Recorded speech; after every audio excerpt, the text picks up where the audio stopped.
Welcome to my Unreal Engine 5 tutorial on creating portals. In this step-by-step guide, learn how to set up a portal system for your game in UE5. We'll cover managing multiple portals and the instant displacement of the character from one portal to another. This tutorial is the sequel to my previous tutorial on cube maps, as we'll use that visual effect for the portals. However, you can skip the cube map effect if you wish, and this tutorial remains feasible independently.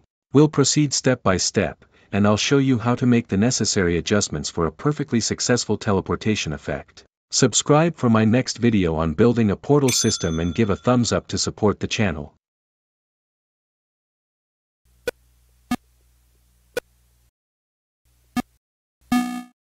Let's start by renaming BP_cube capture to BP_exit portal. Create new blueprints if you haven't followed the previous tutorial. This BP that handled the cube map capture in the previous tutorial will become the BP for exit portals. Next, rename BP_cube map to BP_entry portal. This BP that displayed the cube map in a texture will become the BP for entry portals. Let's focus first on BP_exit portal. Add a variable portal number of type integer in BP_exit portal. Check instance editable so you can modify its value in the level. That's all BP_exit portal contains beyond the cube map capture. Now, let's move to BP_entry portal. In the same way, add a variable portal number of type integer. Check instance editable.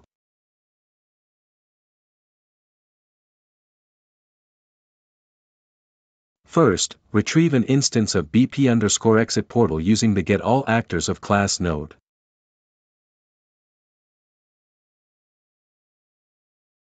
Iterate through the instances with the forEach loop node. Add an isValid node to check that the actor still exists.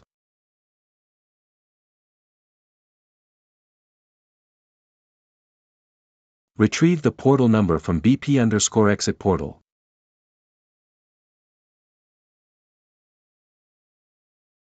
Drag and drop the portal number from BP_entry portal. Check if the two numbers are equal. Add a branch node. This allows linking an entry portal with an exit portal.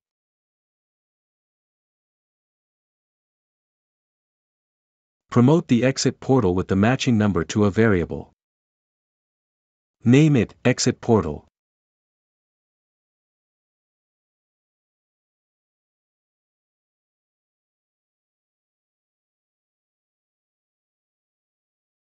Select the nodes displaying the cube map, move them, and connect them as shown on screen if you want to use a cube map.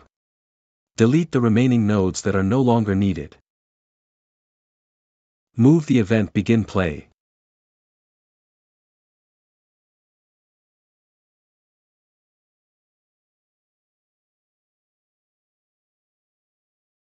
Compile and save.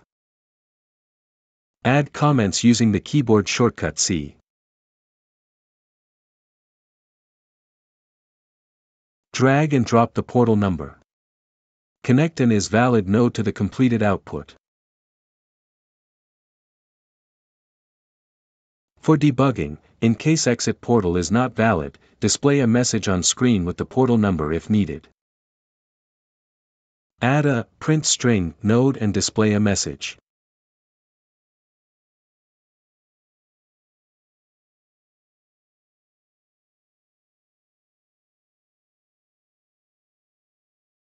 You can even display the portal number. It's totally optional. Now, let's test multiple portals. I'll rename the two BPs in the level for those who followed the previous tutorial.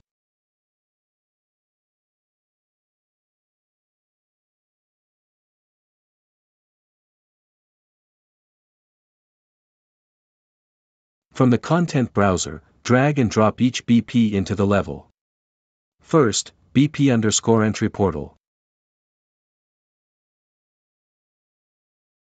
Then BP_exit portal. If you're starting from a new third-person template, add BP_exit portal and BP_entry portal a second time.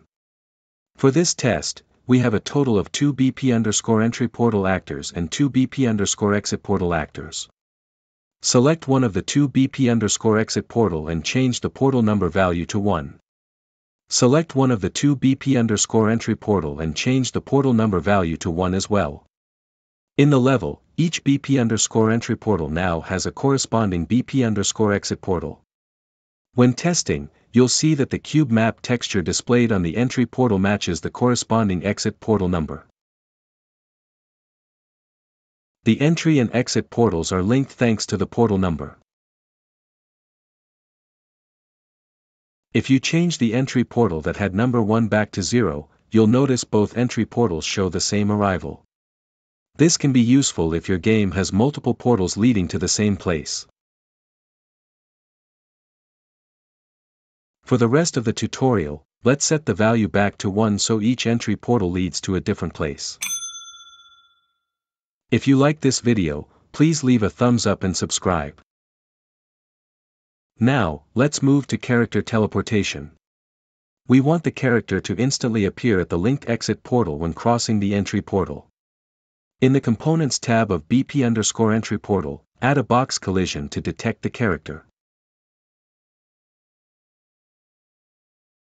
Adjust the box extent values so the box collision covers the entire portal as shown on screen.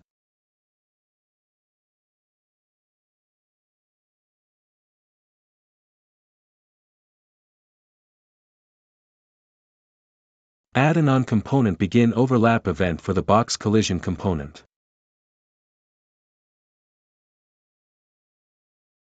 From other actor, do a cast to BP_third-person character corresponding to the mannequin in this template.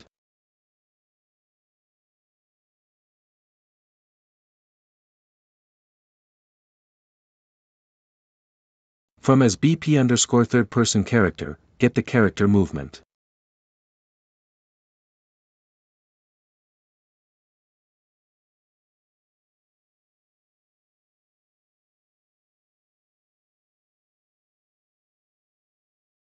Add a stop movement immediately node to halt all character movement.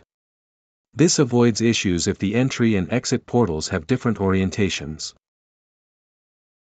Do a set actor location on the cast output, that is, on BP_third-person character.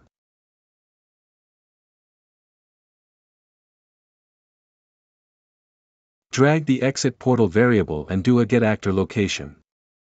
Teleport preserves the character's velocity at arrival, which we don't want since portals can have different orientations.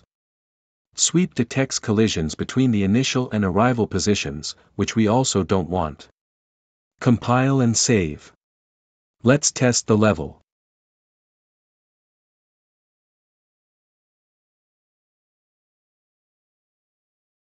Teleportation works for both portals. The character arrives at the correct destination. However, it feels like the character is falling after each teleportation. This is because it's not teleported to the right height. We'll fix this issue. In BP_entry portal, delete the set actor location node. We'll detect what's below the appearance point. For this, add a line trace by channel node and ensure the trace channel is set to visibility. Connect the exit portal position to the start pin of the trace. Do a split struct pin with a right-click on the end pin of the trace. Do a break vector on the exit portal location.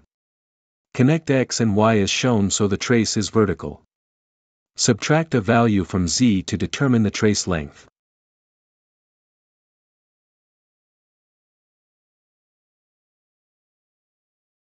Add a break hit result on the trace's impact output pin.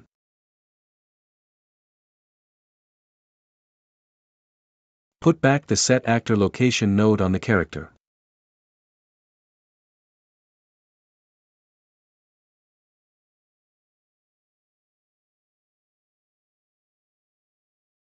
Do a split struct pin with a right-click on the new location pin of this node.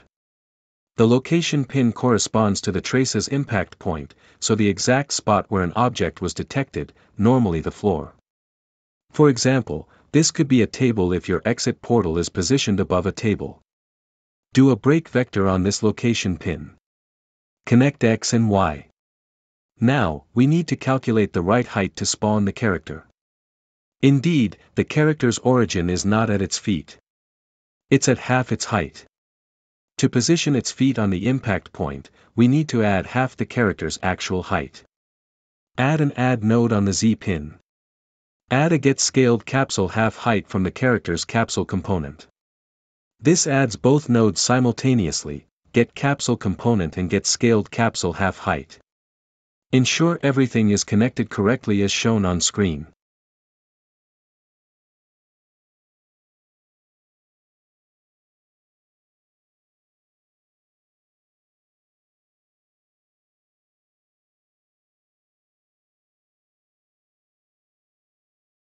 Compile, save, and test.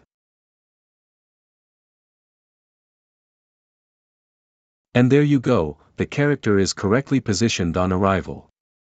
Everything works regardless of the entry and exit portal positions.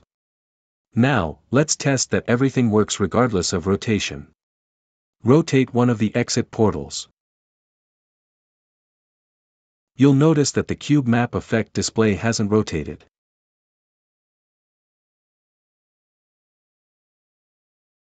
The character also keeps the same orientation. To fix the first issue related to the character, go back to BP_entry portal. Add a get controller node on the character.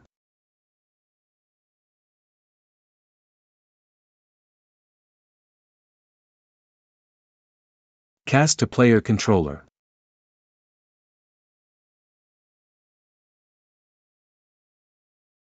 Add a set control rotation node.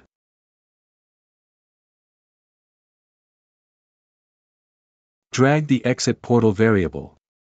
Do a get actor rotation and connect it.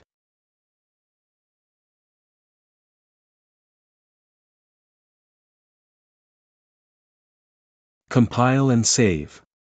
To fix the second issue related to the cube map capture rotation, go to BP_exit portal. Select the scene capture component cube component. Check the capture source rotation box. Compile and save. When testing, everything works. You now have a functional portal system to add to your game. You can create as many portals as you want and link them by their portal number. It's possible to have multiple entries for the same exit. If there are multiple exits for a single entry, one of them will be selected. An evolution could be to select the chosen exit randomly. Please subscribe if you want to be notified of my upcoming tutorials. I'll continue covering different topics. If you liked this video, leave a thumbs up to help the channel. Let me know in the comments if you learned new things or if you encounter difficulties. See you soon.